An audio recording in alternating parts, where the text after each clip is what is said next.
Bakit? Para magsisi, para magbalik loob sa Kanya, para huwag mapunta sa parusang walang hanggan. Kaya po, yun ang ating pagsikapan, mga kapatid.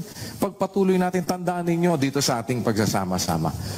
Walang pipilitin sa inyo ditong tumulong sa kapatid. Walang pipilitin sa inyo ditong tumulong sa gawain. Walang pipilitin sa inyo ditong magbigay kayo ng para sa ganito, para sa ganon, o kung sa ano po. Wala. Wala. Pag may pumilit sa inyo, sabihin nyo sa amin kung sino pipilit sa inyo. Kami mismo ang gagawa ng aksyon. Pag kami mamimilit sa inyo, at palayaanin nyo yun, hindi kayo pwedeng pilitin ng kahit na sino pa man. Dahil ang ginagawa na paglilingkod sa Diyos, ang gusto ng Diyos, magkusa, magmasunurin. Ang gusto ng Diyos, masayang kalooban. Ang gusto ng Diyos, mula sa puso. Ang gusto ng Diyos, yung ikaw, ginagawa mo sa pag-ibig ang lahat ng iyong ginagawa. Kaya nga, sa lokal ninyo, ano sinasabi natin, mga kapatid?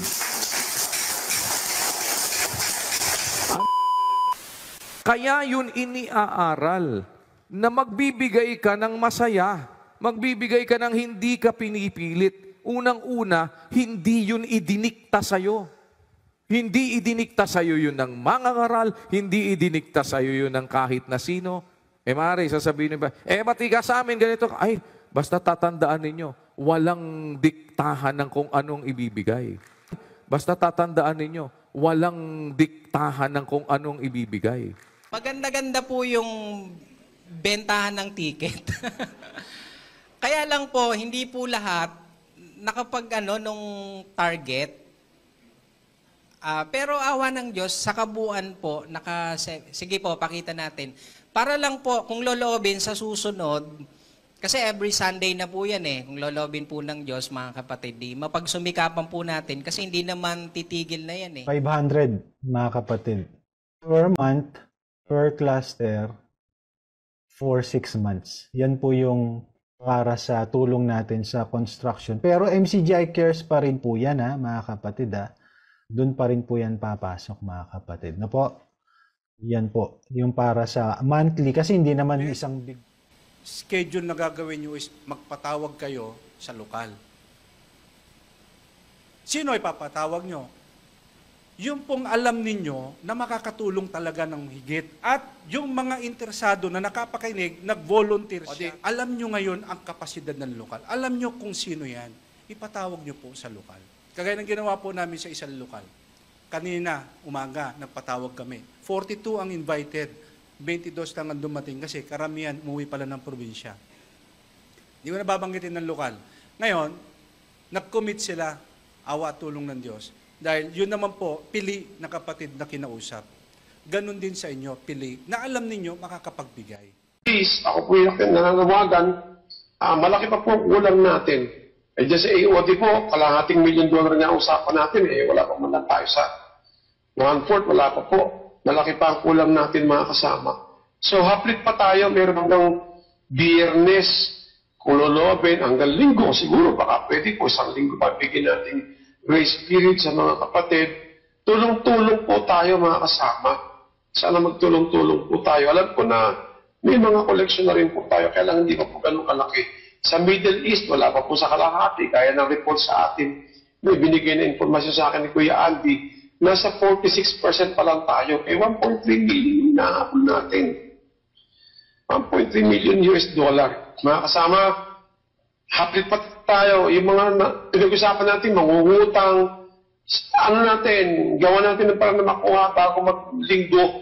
May mga naka-apply na. Follow up nyo naman, mga kasama sa Middle East. Kung ang kapatid nagtitiwala sa mangangaral, magbibigay higit sa makakaya niya. Sukdang ipangutang niya yan. Kahit na ipangutang pa niya, gagawa siya ng paraan. Lalo na pag lumalapit na sa kanya ng personal ang kanyang mangangaral. Diba? Ikaw ang lapitan ka ng mangangaral mo. Personal, lapitan ka at kausapin ka. Hingang ka ng tulong. Kung ikaw ay sumasampalataya sa Diyos at nagtitiwala ka sa mangangaral, tatanggihan mo? May nagagawa ka, tatanggihan mo? Pag tinanggihan mo, walang hiya ka. Ito po'y tried and tested. Sinubok ng panahon, mga ka-Bible study. Pag may gawain ng Diyos, yung ipang susuporta dyan, manggagaling sa kusang loob na pagbibigay. Amen? Ito po ba'y kung ito'y naunawaan lang ni Brad Ele, yung nagturo sa akin ng Biblia, kung ito'y naunawaan lang, ay wala ho yung maraming hinihingi dyan. Walang maraming iisipin na koleksyon na iba't iba pangalan. Oplan, Epaprodito. Pati si Epaprodito ginawang abulo yan. Hindi na po kailangang magkaroon pa ng mga sadik na yan. Yung pang-abroad sadik. Brad Pitt, yung sadik.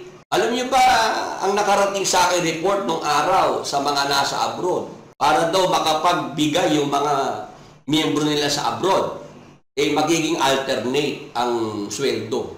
Bawa, itong buwan ng Nobyembre, yung sweldo, sa'yo yan, padala mo sa pamilya mo. Pero yung Disyembre, yung sweldo mo, ibigay mo sa iglesia. Hello! Ano mangyayari doon sa mga nasa abroad pagka ganun? Hawawa yung pamilya, tama po. Kasi ang naisip, ganun, salitan. Ngayong buwan ng Nobyembre, ang sweldo mo sa'yo, sa pamilya mo. Pero yung sweldo mo sa Disyembre, sa iglesia. Ba't ganun? Kasi nga, hindi nila naintindihan na sa gawain ng Diyos, ang ipang susuporta dyan, yung kusang loob na pagbibigay ng mga kapatid. Sa Israel, nakita yan Sinabi lang ni Moises kung ano kailangan. Ito yung mga nakinig, tumugon. Natuto ng pagkukusang loob. Bandang huli, si Moises pa ng problema. Dahil wala nang paglalagyan. Yan ang dapat nating maintindihan. Yun nga kasi, sabi ko nga sa inyo, nakita ko yung motibo noong dati kong tagapagturo, kaya kumalas ako sa kanya. 2009, deklarado na ako kasi kita ko, magpapayaman na lang ito. Magpapayaman na lang at hindi nga ako nagkamali. Yung mga, sabi sa akin ng mga nakausap ko, Brad Willie, ikaw 19 years. Kami umabot pa ng 29 years. Sabi ko, ang tiyaga nyo rin, Ako bumitaw niya, kayo tumuloy pa. Biriin nyo 29 years, 30 years. Ako po, nung makita ko na sabi ko, may problema na ako itong samahan na ito. Yung akong leader ng samahan may problema na.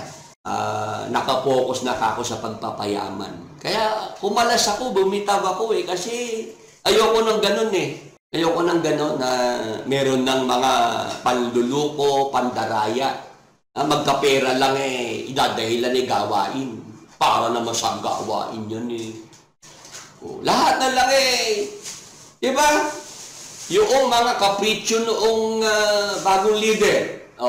Nag-photographer, kinunan ng letrato yung paru-paro, yung tutube. Tapos pinagsama-sama, nilagay sa coffee table book, 2,500 yun. Yun ang aking nakita. Yung mga frustration niya sa buhay, inirao sa iglesia.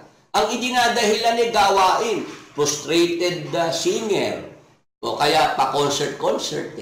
Yung kanyang mga passion, niya yun, niraos sa iglesia. Ang dinadahilan, gawain.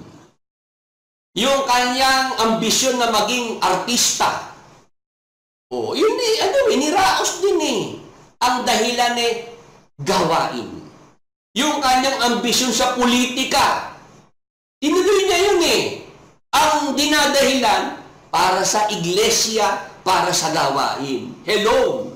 Di pa ba kayo nagigising natatauhan? Yung frustrations ng mga leader ninyo, niraos sa iglesia. Hindi pa si Brad Eli, hindi naman talaga singer. Pero, nagagawa ni Brad Eli yung yung kanyang hilig sa pag-awit. Through the years, you never let me down.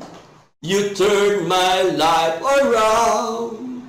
Those sweetest days I found with you. Through the years, never been that way. The life we've made, I'm so glad I stayed right here with you through the years. Ayun, ang daming ayang naging pera ni Brad Eli sa through the years na yan. Bumabaha kaya ng pera pagka kinanta na ni Brad Eli through the years na yan. Oh, yun ang aking naobserbahan. Naging dahilan nila yung gawain para sa gawain. Kaya lahat ng ginawa nila para sa gawain yun Mangungutang si Brad Eli para sa gawain. Malakas ang loob ni Brad Eli mangutang kasi meron siyang tagabayad ng mga uutangin niya. Di ba? Kaya malakas ang loob ni Brad Eli mangutang kasi ang magbabayad yung mga miyembro Nag-usap-usap na nung araw yung mayayaman sa iglesia, mga negosyante. Naawa sila kay Brad Eli na babayaran na yung mga utang ni Brad Eli. Pero ang sabi ng mga nag-usap-usap na mga mayayaman negosyante, Brad Eli, babayaran po namin lahat ng utang ninyo. Isa lang po ang aming kondisyon. Huwag na ulit kayo mangungutang. Sabi ni Brad Eli, ba't ka naman may kondisyon? Sabi ni Brad Eli, kung tumulong kayo, pero huwag niyo akong pipigilan mangutang. Kasi sabi ni Brad Eli, ano gagawin ko? Kung maliit, kulang ang pumasok na abulo yan. Di mangungutang ako? Kaya yung mga mayayaman, mga negosyante, umatras. Di na nila tinuloy. Kasi, babayaran nila Talagang isisiro nila yung utang ni Brad Eli. Isa lang ang sinabi nila. Brad Eli, ang amin lang po, wag na kayo ulit uutang. Sabi ni Brad Eli, ba't naman ganyan? Ba't kayo ganyan? Ba't nyo ko pipigil lang mangutang? Papaano nga ang gagawin kung laging kulang kapos? Ganun Sa loob ng 19 na taon na ako'y naging kasama dyan, lagi na lang bukang bibig ni Brad Eli, mga kapatid, kulang na kulang po. Kapos na kapos po ang pumapasok na agbuluyan. Hirap po ang gawain, gipit ang gawain. Nandun pa po sa lumang pasalamatan. Ganun nakakatawa nga na nakakainis Brad Vic Nandun pa sa lumang pasalamatan, sinasabi nga ni Brad Eli, gipit po ang iglesia, hirap po ang gawain. Miyamaya ho nananawagan ko sa entablado yung bayaw ni Brad Eli, yung tatay ng kuya. Nanawagan, yun medyo may hangin yun may kayabangan yun Talagang may ginto, mayroong bracelet na ginto, may singsing na ginto. Tapos nananawagan, mga kapatid, baka po may nakakita nung aming alagang aso. 15,000 ho halaga nun. Noong panahon na yun nakita ko Sabi ko, nagsalita si Brad Eli, gipit ang iglesia. Naghihikahos ang gawain. Tapos nagsalita ngayon yung bayaw niya na naka-bracelet na ginto, nakasingsing na ginto, humawak ng mikropono at nagsalita na, mga kapatid, wala po munang lalabas ng gate at i-check lang po ang inyong mga gamit. Baka po may nakapagbitbit ng aming alagang aso, nawawala po sa kulungan. 15,000 po ang halaga ng aso. Yun ba ang mga naghigipit? Yun ba ang gipit ng gawain?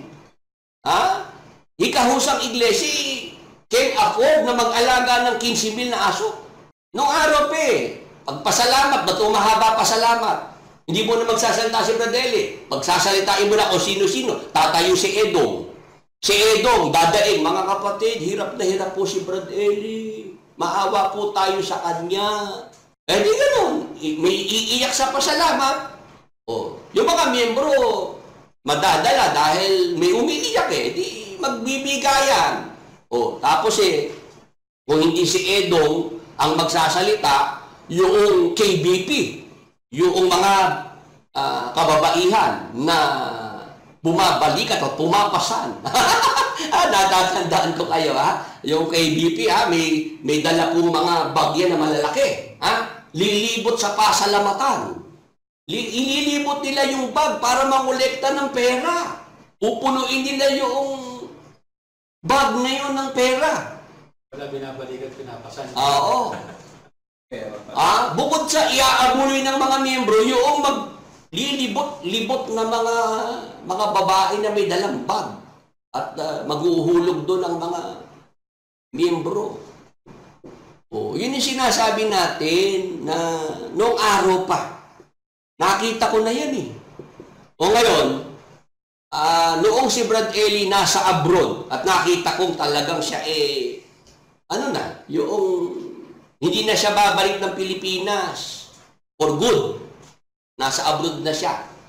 At si Brad Eli, noong nasa abroad na talagang yung pagpupundar na ang ginawa sa Brazil. Talagang noong sinisita ko siya sa mansyon, katakot-takot na tanggi, deny, sinasabi ng mga fanatics na ako imbe-imbento lang yan ni Willie Santiago, naninira lang kay kapatid ni Eli.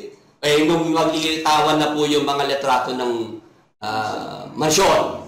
Eto na sagot ni Brad Eli. Masikip naman kami dito. Hindi ba, Sister Luz, masikip kami rito? Opo, kapatid ni Eli. Nung makarating nga po ako dyan sa lugar niyo, lahat ng sulok may tao. Inamin na may mansyon. Ang sinabi, masikip naman kami dito. Sabi nga ni Brad Eli, gusto ko pa nga magpatayo pa ng mga 3 mansyon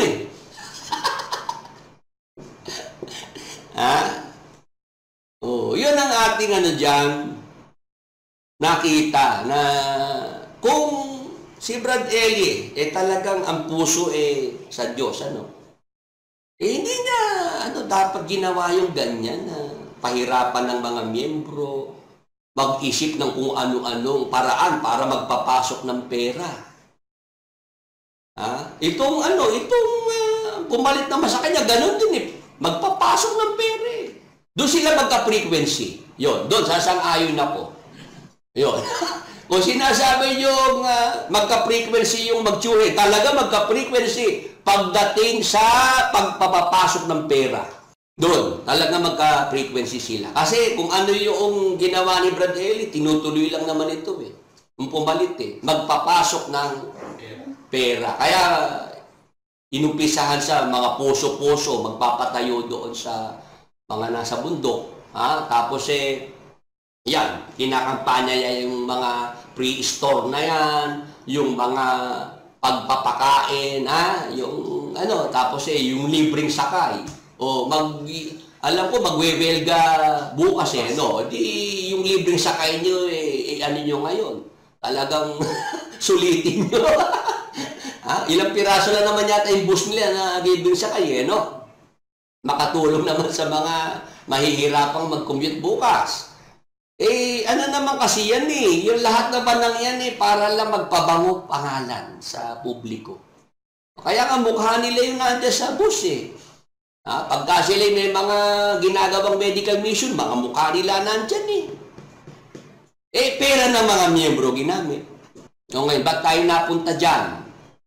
Naalala ko po kasi yung mga pamamaraang ginawa sa iglesyang pinanggalingan ko para masuportahan yung idinadahilan na gawain.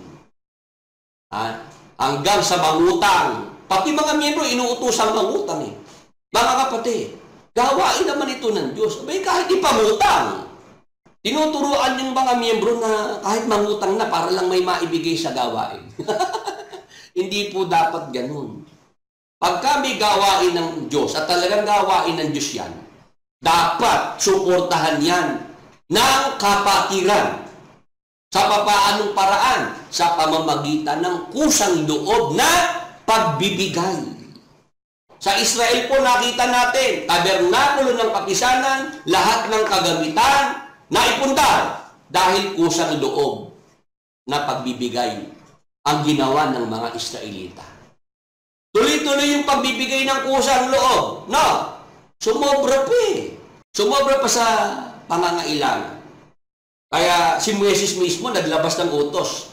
Sinabi niya, tigil na yan. Ihinto na yung pagdadala ng mga kagamitan dito dahil sapat na ang mga kagamitan na kailangan. Amen. O ngayon, pagdating naman sa pagtatayo ng templo, kasi yung tabernakulo ng kapisanan, temporary lang naman yun eh. Temporary lang yun na ginamit ng mga Israelita nung wala pa silang templo na ipatayo. Eto na, dumating na po yung panahon na magtatayo na po ng templo ang mga Israelita sa pangunguna po ni Haring David. Si Haring David talaga po ang may plano na maipagpatayo ang Diyos ng templo. Kaya lang, sinabihan ng Diyos si David, huwag ikaw. Si Solomon ang dapat. Ayan. Yun ang nangyari. Yung plano na kay Haring David, binigay na lang niya kay Solomon para ma-implement.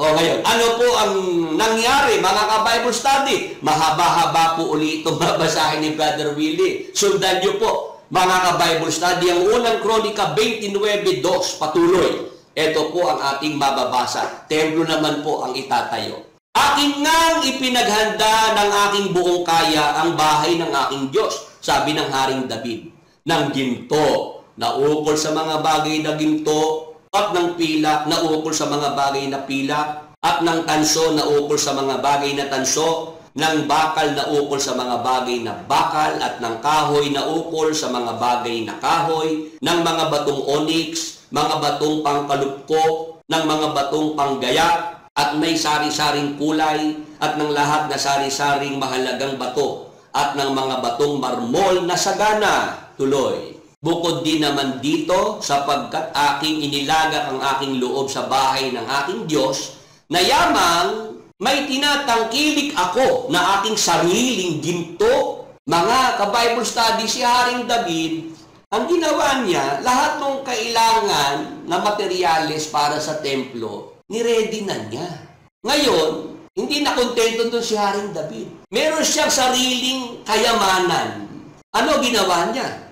Sabi niya, na yamang may tinatangkilik ako na aking sariling ginto at pilak, ay aking ibinibigay sa bahay ng aking Diyos, bukod sa lahat na aking inihanda na ukol sa banal na bahay. Tingnan niyo po si Haring David, yung puso niya, kasi para sa Panginoong Diyos yung templo, bahay ng Diyos yan eh. Lahat noong mga materyales, handa na yan. Wala nang po problemahin si Solomon eh. Kasi ready na lahat eh. Ngayon, ang ginawa pa ng Haring David, pati yung kanyang sariling kayamanan na ginto pilak, handa niyang ibigay para sa bahay ng Diyos, sa templo ng Diyos. Tuloy!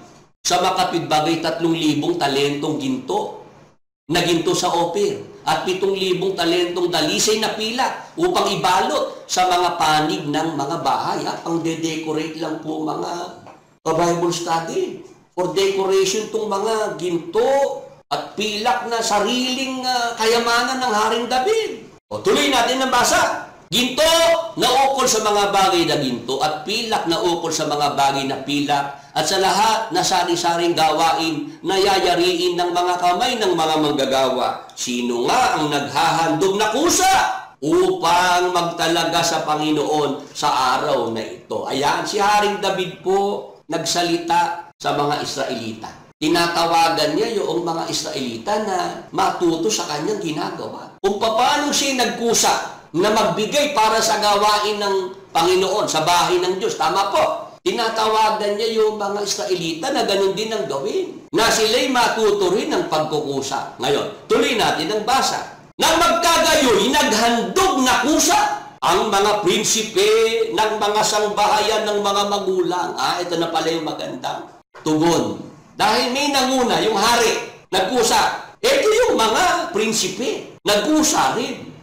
Nang magkagay naghandog na kusa ang mga prinsipe ng mga sangbahayan ng mga magulang at ang mga prinsipe ng mga lipi ng Israel at ang mga pinunong kawal ng lilibuhin at ng dadaanin pati ng mga tagapamahala sa gawain ng hari. At ibinigay nila sa paglilingkod sa bahay ng Diyos ay ginto na 5,000 talento at 10,000 dariko at pilak na 10,000 talento at tanso na 18,000 talento at bakal na 100,000 talento tuloy. At sila'y nangasumpungang may mga mahalagang bato ay nagsipagbigay sa kayamanan ng bahay ng Panginoon.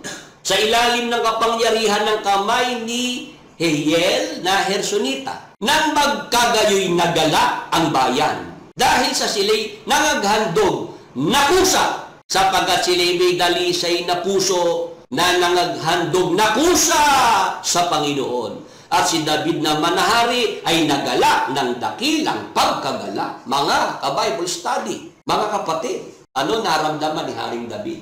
Diyan sa naging pagtugon ng mga nasasakupan niya. Kasi siya po ay nagpakita ng halimbawa. Inumpisahan ni Haring David kusang loob niyang ibinigay para sa bahay ng Diyos yung kanyang sariling kayamanan. Sumunod naman yung mga nasasakupan niya. Sila rin po'y nagkusa na magbigay para sa bahay ng Diyos. Kaya nagalak ang bayan. Sa ginawa nilang pagbibigay ng kusa, nagalak din si Haring David. Amen. Ngayon, ano ngayon ang dapat nating maintindihan dito? Bakit ginawa ni Haring David, ginawa ng mga prinsipe, ng lahat ng kanyang nasasakupan na magbigay din ng kusa para sa bahay ng Diyos? Ano po ba nasa isip, nasa puso nilang lahat? Basahin natin sa 11 hanggang 14-17 ng Kronika pa rin. Ito po ang sinabi. Iyo, o Panginoon ng kadakilaan, at ang kapangyarihan, at ang kaluwalhatian, at ang pagtatagumpay, at ang karangalan, sapagkat lahat ng nangasa langit at nangasa lupa ay iyo. Ano paniniwala ni Haring David at ng bayang Israel? Kaya yung nasa kanila, ibinibigay nila para sa bahay ng Panginoong Diyos. Kasi sabi ng Haring David, iyo, o Panginoon, ang kadakilaan, at ang kapangyarihan, at ang kaluwalhatian, at ang pagtatagumpay, at ang karangalan, sapagkat lahat na nangasa langit at nangasa lupa ay iyo. Iyo ang kaharian, o Panginoon, at ikaw ay nataas na Pangulo sa lahat. Tuloy sa 14, sa 12. Ang mga kayamanan at gayon din ang karangalan ay nangagmumula sa iyo, at ikaw ang nagpupuno sa lahat, at nasa iyong kamay ang kapangyarihan at kalakasan, at nasa iyong kamay ang pagpapadakila at pagpapalakas sa lahat. Kaya't ngayon, aming Diyos, kami ay nagpapasalamat sa iyo at aming pinupuri ang iyong maluwalhating pangalan. Ngunit sino ako at ano ang aking bayan na makapaghahandog na ganyang kusa ayon sa ganitong paraan? Sapagkat ang lahat na bagay ay nangagmumula sa iyo, at ang iyong sarili ay aming ibinigay sa iyo. Mga ka-Bible study, ano ba nasa isip at puso ni Haring David, maging ng kanyang mga nasasakupan? Kaya sila po talagang todo bigay sa kusang loob na pagbibigay para sa bahay ng Diyos. Kasi ang paniniwala ni Haring David, lahat naman ng bagay nagmumula sa iyo. At ang iyong sarili ay aming ibinibigay sa iyo. Kumbaga, kung ano man yung tinatangkilik ng Haring David, alam niya, hindi kanya yun. Yung mga naipon niyang kayamanan, ginto pila, alam niyang sa Diyos yan Kaya marapat lang na ibalik uli sa Panginoon. Amen? Yun ang paniniwala ni Haring David at ng bayang Israel. Lahat ng nasa kanilang pagtatangkilik, ang tunay na may-ari ay ang Diyos. Kaya hindi sila nahirapan na ibalik sa may-ari yung talagang kanyang pag-aari. Amen? Kaya sa talatang 17, ano pa ang ating mababasa? Alastas ko rin, Diyos ko, na iyong sinusubok ang puso at nalulugod sa katwiran. Sa ganang akin, sa katwiran ng aking puso ay aking inihandog na kusa ang lahat na bagay na ito. At ngayon nakita kong may kagalakan ang iyong bayan na nahaharap dito na naghahandog na kusa sa iyo. Mga kapatid, mga ka-Bible study, paano po nangyari na ang templo ng Diyos ay matagumpay na naipatayo sa pamamagitan ng Haring Solomon? Kasi merong Haring David na nanguna sa pagkukusa, sa pagbibigay ng kusa. Nagbigay siya ng halimbawa, kaya sumunod naman yung kanyang mga nasasakupan. Nagbigay din ng kusa para maipatayo ang templo ng Diyos. Amen!